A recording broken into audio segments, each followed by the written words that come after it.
Deemed, rehabilitated, and real entertaining. This is the Carl Jackson Podcast. All right, welcome to the Carl Jackson Show podcast on this Monday edition, your daily dose of objective truth in a world of confusion and lies. I hope that you had a great New Year's Eve, New Year's Day, New Year's weekend. I hope you had a great Christmas as well. For those of you that might be coming back in or starting to get informed again, if you will, with the political issues of the day. Here's something that I want to speak about. Obviously, cultural Marxism is a big thing in our culture. The left is using cultural Marxism, whether it's CRT, DEI, diversity, equity, inclusion, the trans craze, whatever they can, to basically divorce college students in particular, or kids, away from their parents, and to indoctrinate them in college campuses so that ultimately what they can do is transform American society, transform it or transition it away from our Judeo-Christian heritage, our Judeo-Christian value system, traditional value system, our traditional value systems to those of the left. And that way, politicians will basically control the narrative. Politicians, you'll have a bunch of lefties that are indoctrinated on college campuses and via media, social media, that'll start following the ways of the left rather than our Judeo-Christian values. If you wanted to depopulate the earth, what would you do? If you wanted to depopulate the earth, what would you do? Now, I'm not a conspiracy guy. You guys know that. But we all know that we have been through hell and back the last couple of years with the Biden administration and the left doing their magic in these bureaucratic institutions. I thought of some things that you would do. Tell me if these things sound familiar to you. If you really wanted to depopulate the earth, there was a cabal that existed to do just that, what would you do? Several things that came to mind. You would convince women that masculinity is toxic and that babies are a burden, right? That's one of the things that you would do. You wouldn't want women to produce more people, and you would do whatever it took to make sure that they looked at babies as a burden. They hated men. They didn't want to have sex with men. Men are bad, all this kind of stuff. That's one of the things that you would do. You would launch a national and media campaign promoting homosexual relationships rather than heterosexual or relationships or traditional marriage. Have you guys found it odd, or is it just me? It seems like every commercial that you watch on television nowadays is either a gay couple or an interracial couple. I don't have a problem with either. I'm not a homophobe. Which is a stupid term, by the way. But that doesn't bother me. What bothers me is there's an obvious intentionality about this to shove this stuff down your throat. And again, obviously, I'm in an interracial relationship. Don't have a problem with that whatsoever. But it's just every time you turn on the tube, that's all you see. It's either interracial. And I knew what they were doing. All of a sudden, I started seeing a bunch of interracial relationships. And I was like, okay, these lefties assume that the rest of America is as racist as them. So first, they're going to start with this, and then they're going to go to something else. And I was exactly right. Now you see a bunch of interracial and a bunch of gay commercials. And it's not that I'm against it, but there is an agenda at play, and you have to understand that. So those are some of the ways in which you would depopulate the earth. You would also give people a jab and force people to put something in their body that was not good for them in the name of public health. But I think the main thing, let me just go on.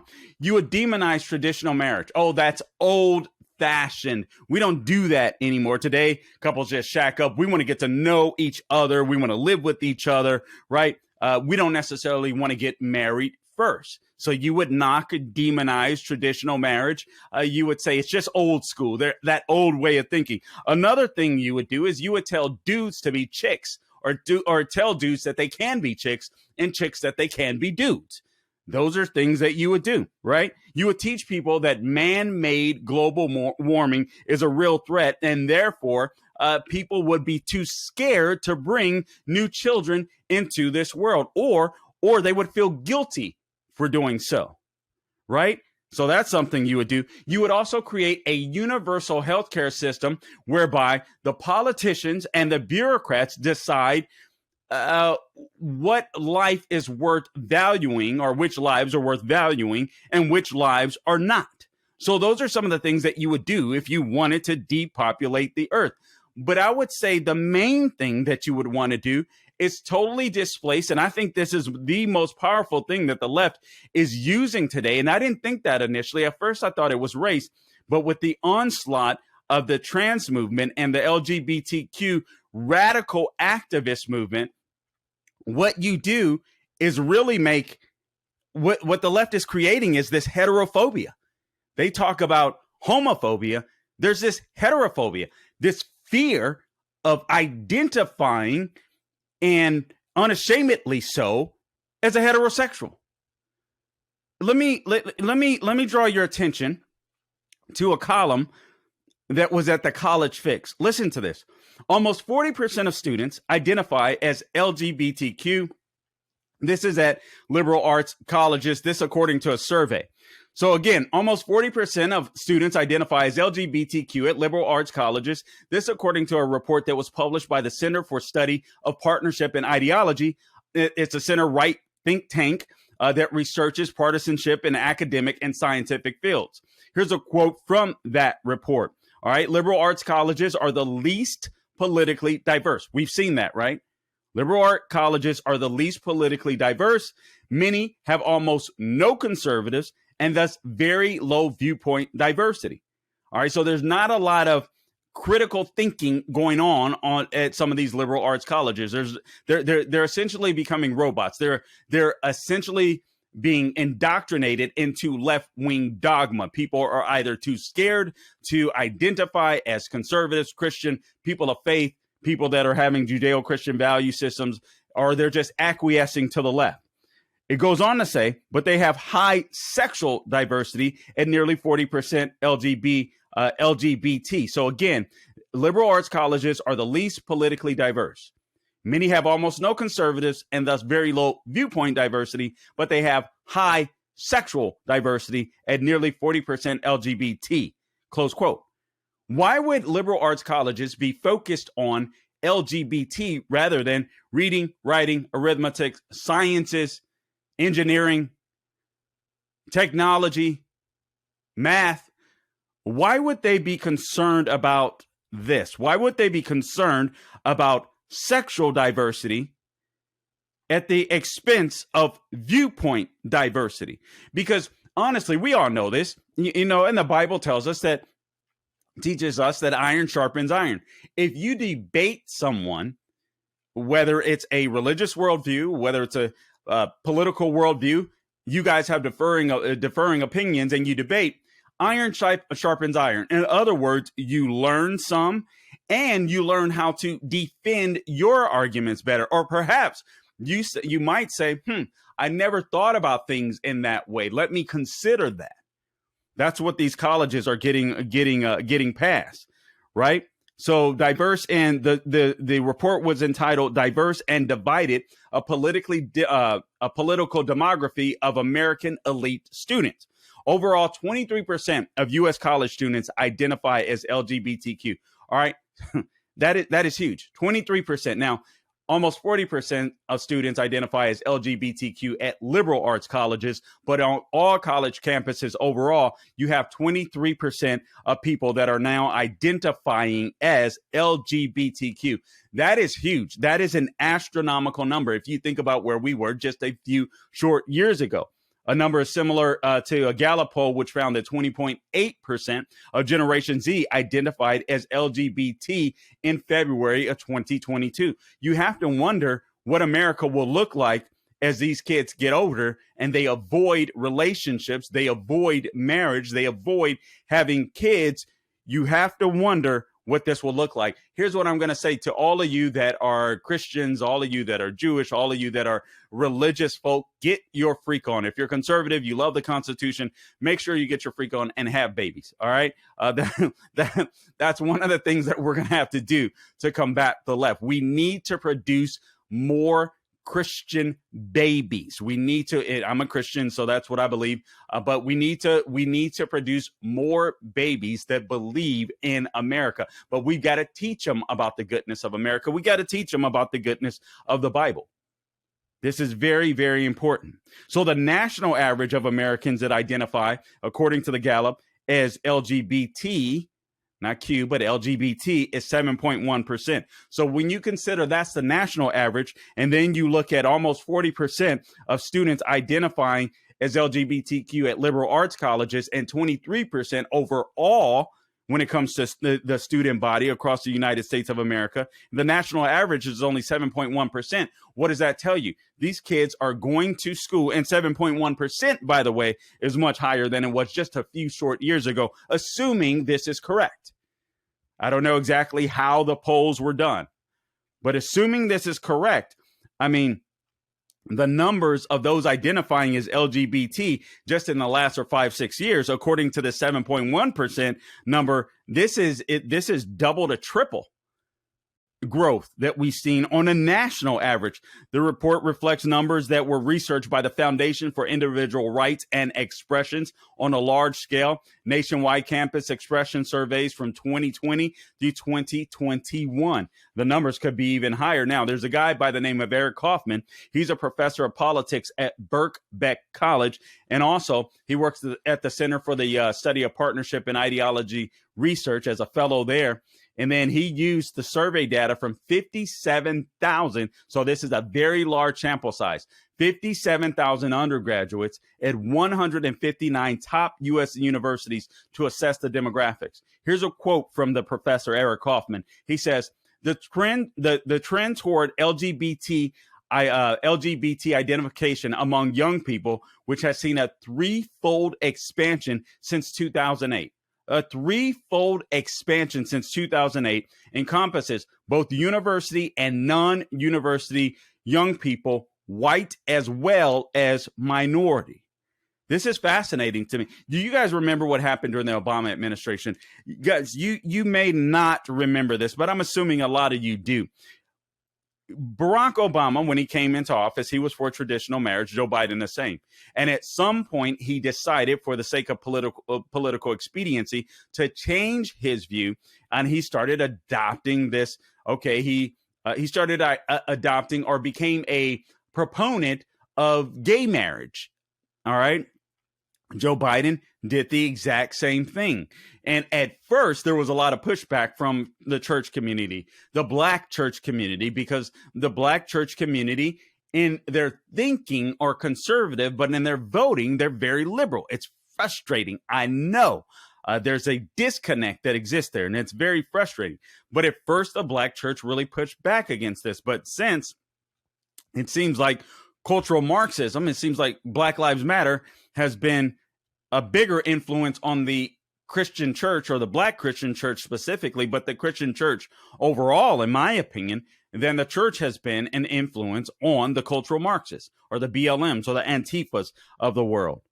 So this is a huge jump since 2008.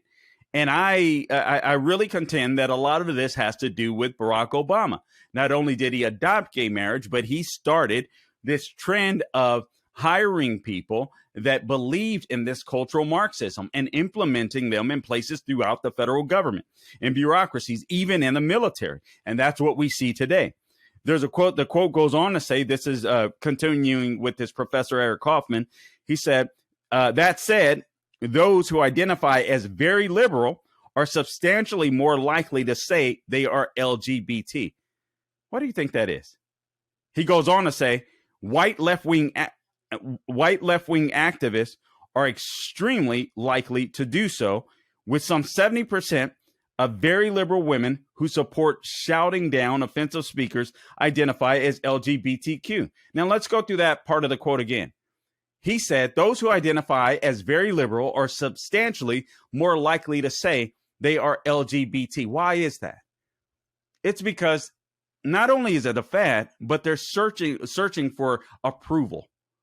They're searching for approval from their peers. White left-wing activists are extremely likely to do so.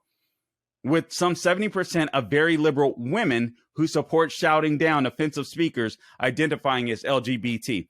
Abigail Schreier, in her book Irreversible Damage, talked about how young women, young girls, especially young white girls, felt left out of the what do you call that? The diversity chain. Now the name the intersectionality chart or totem pole, if you will, right? If you exceed in life, or you get further in life if you're black, or you're a woman, you're gay, you're transgender. So white young women were feeling left out. And I contend that this is why so many white liberal women buy into these arguments that men can be girls and girls can be boys.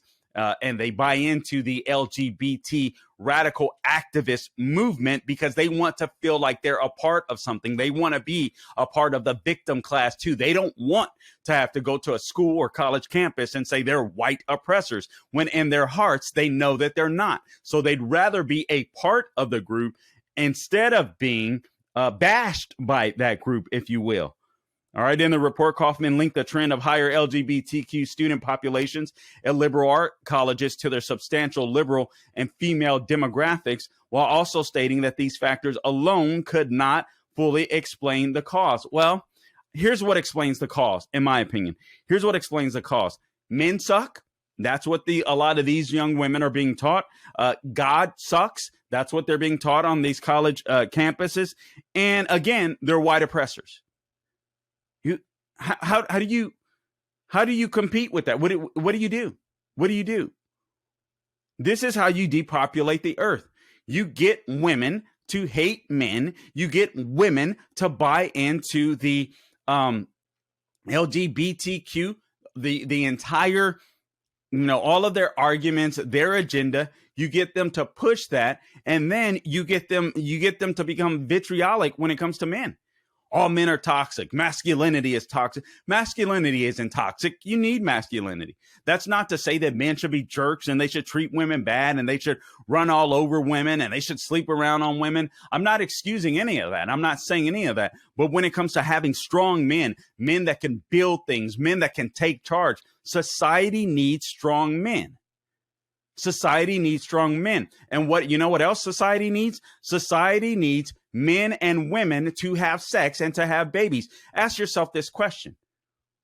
Just being honest. Can gays produce babies? Well, Carl, gays adopt. No. Gays can adopt babies. And I know that women can serve as surrogates, or, I get that. But can they produce babies? So imagine if the United States was 90% gay relationships. And again, this isn't knocking gays. I know there's plenty of gay conservatives and we're allied politically. I get it.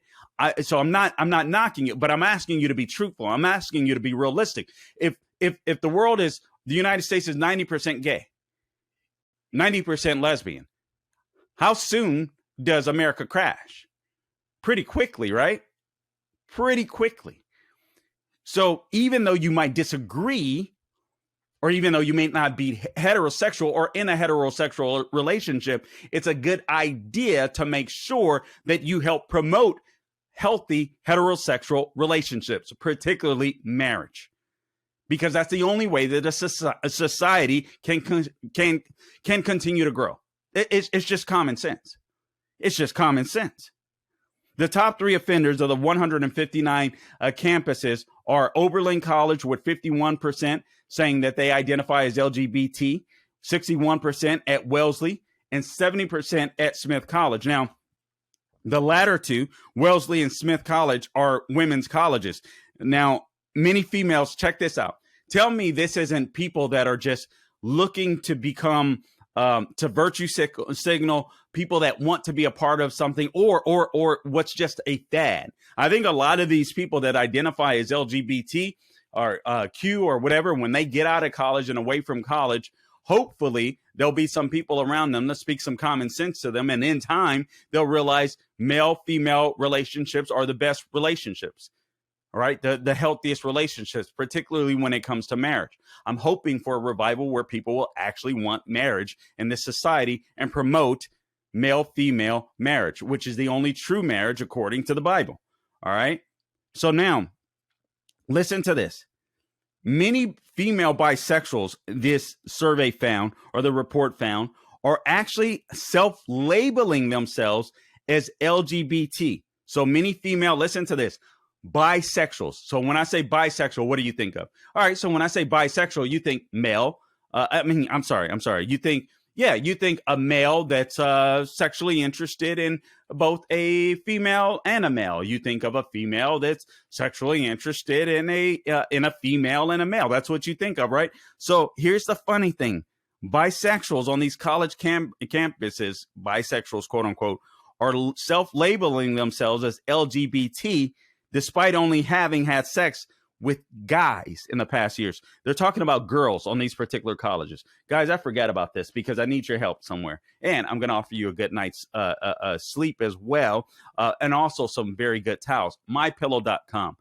Please make sure you subscribe to the podcast wherever podcasts are found: Apple, Google, Spotify, YouTube, and Rumble, or wherever you get your podcasts. Follow me on social media, The Carl Jackson Show. Also help out my sponsors. They help me out. MyPillow.com. Mike Lindell doing great work with his business there, providing American jobs, right? American products, something that we can all be proud of right now. He's offering a special on the My Pillow towel. So if you've ever gone to a store, you picked up a towel, it looked all good, it looked all fluffy and all that kind of stuff, and you're like, oh man, this is going to be great when I get home. You get home, it's all dry and crusty, and it doesn't dry you like you should. It doesn't absorb well. Well, it's basically a towel that's leaving you out to dry. That's why My Pillow has developed their own My Pillow towels that actually work. I know it's kind of mind-blowing that someone invents a pillow that actually, or a towel, that actually dries you. There's a 6-piece towel set that includes 2 bath towels, 2 hand towels, 2 washcloths.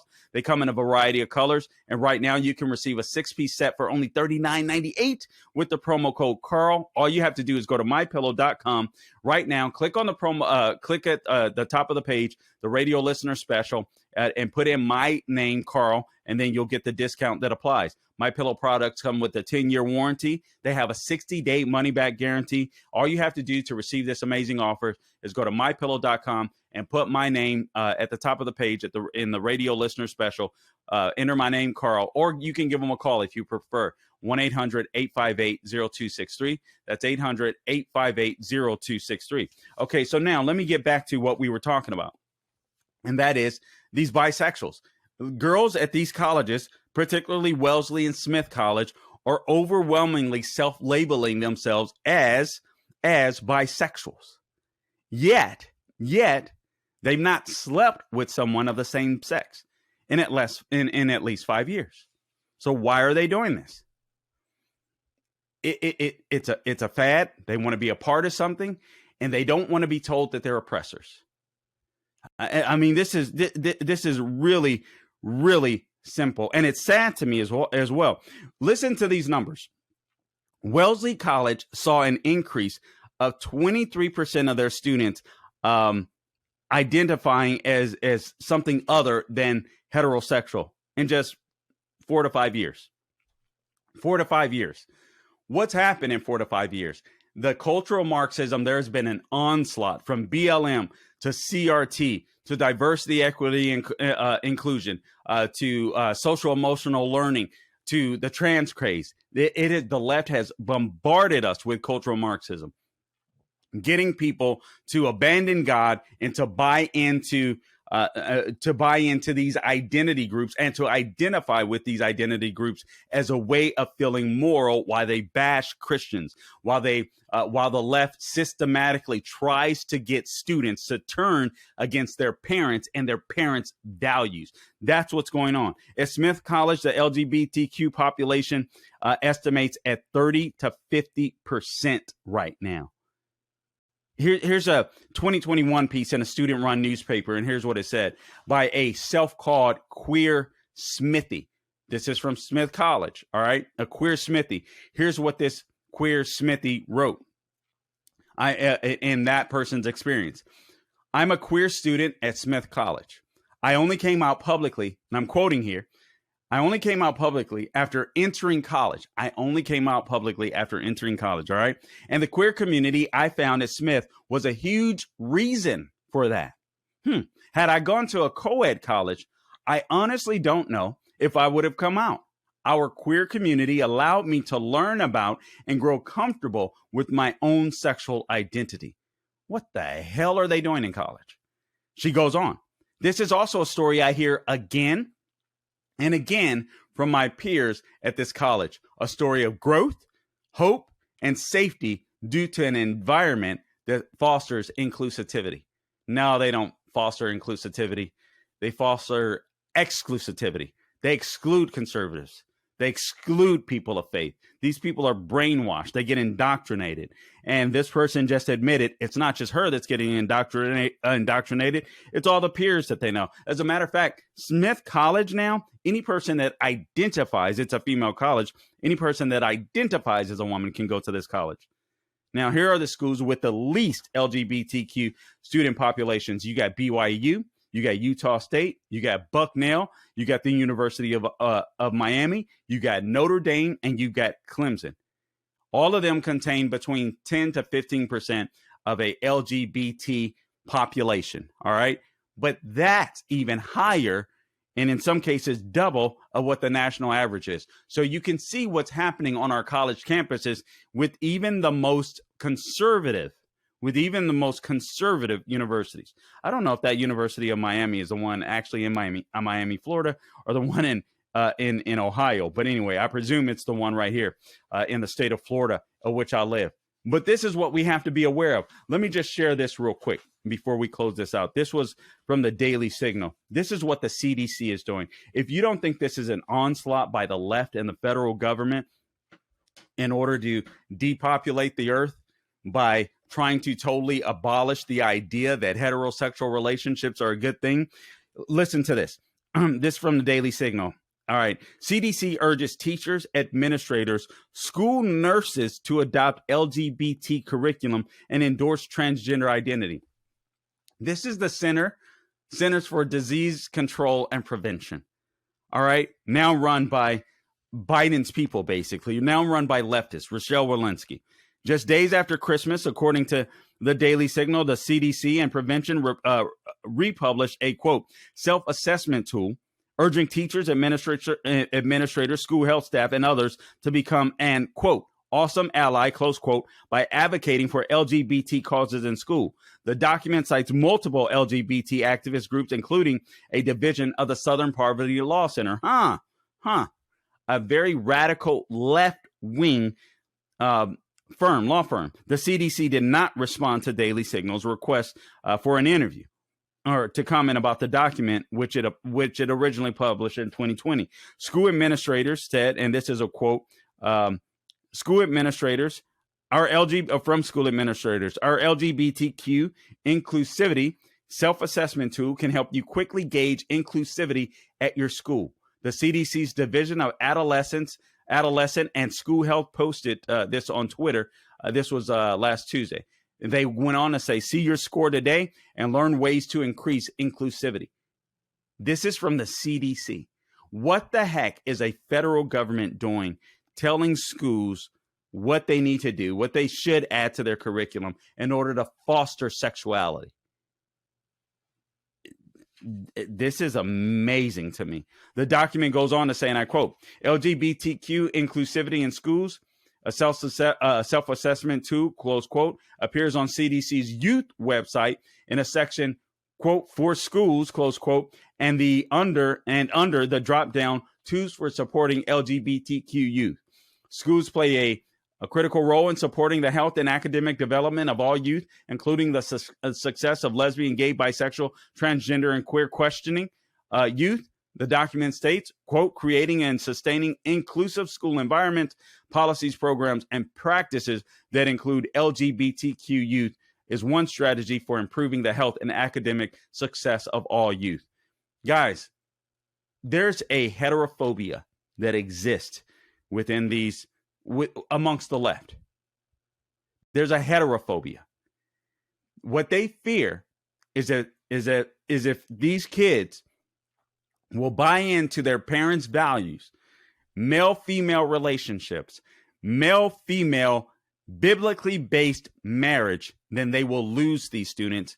And if they lose students, they'll lose power. That's it. See, these people have no purpose. They have no purpose. They have no meaning in life except to attain power. And if your kids believe in your values rather than theirs, they lose power, they lose money, they lose prestige. That's all these people have to work for. They are shallow as all get out. There's a real issue with heterophobia amongst the left. And I think for those of us on the right, we need to start, actually, I know. We need to start talking about it. We need to start talking about the benefits of heterosexual marriage, heterosexual relationships. We're the ones that produce babies. We're the ones that produce taxpayers. If children are in fact born in a two-family home, they do much better off. And I'm not knocking you if you've had some type of, your relationship fell apart, you've gotten divorced or any of that stuff. There's a God good enough to forgive and to help you and your kids get through that. All right. So, I've gone through that. I went through a long custody battle. Wasn't a divorce, but I was shacking up. I was living in sin. That's the way it is. Just being blunt. All right. So I went through it. I get it. But that doesn't mean that even when I did bad, I always knew that the answer was to do good, and the good was based on biblical values, right? On Judeo-Christian values, on the 10 Commandments, on marriage, on God's idea. The reason why God's ideas are good is because they help you in the long run. Personally, as a society, heterosexual relationships it's important for building a civil society. God, family, country. God, family, country, and I would argue labor. But family is very important for building a society. If you don't have traditional families, what do? You can shape that society. You can control that society. You can do whatever you want with that society. But if you have strong families in that society, then the left knows they can't take over. It's as simple as that. All right, guys, listen, I appreciate you tuning in to this edition of the Carl Jackson Show podcast. Again, please subscribe wherever you get your podcasts. You can go to thecarljacksonshow.com, SalemPodcastNetwork.com. Follow me on social media, The Carl Jackson Show, and please support our friends at My Pillow. You can support this podcast as well. Take advantage of those towels. I'm not blowing smoke up your butt. They are my favorite towels by far. Once you use them, there's no comparison. You won't even want another towel. I'm not lying to you. Give them a call. Check it out. 800-858-0263. All you have to do is mention my name, Carl. Use that for the promo code, or you can go to the Radio Listener Square. Use the promo code Carl there. All right, just CARL, and take advantage of the deals. The 6-piece towel set now for only $39.98. It's a 10-year warranty, 60-day money-back guarantee. I guarantee you, you will not be disappointed in these towels. Guys, I appreciate you tuning in to this edition of the Carl Jackson Show podcast. And until next time, don't grow weary doing good. God bless you.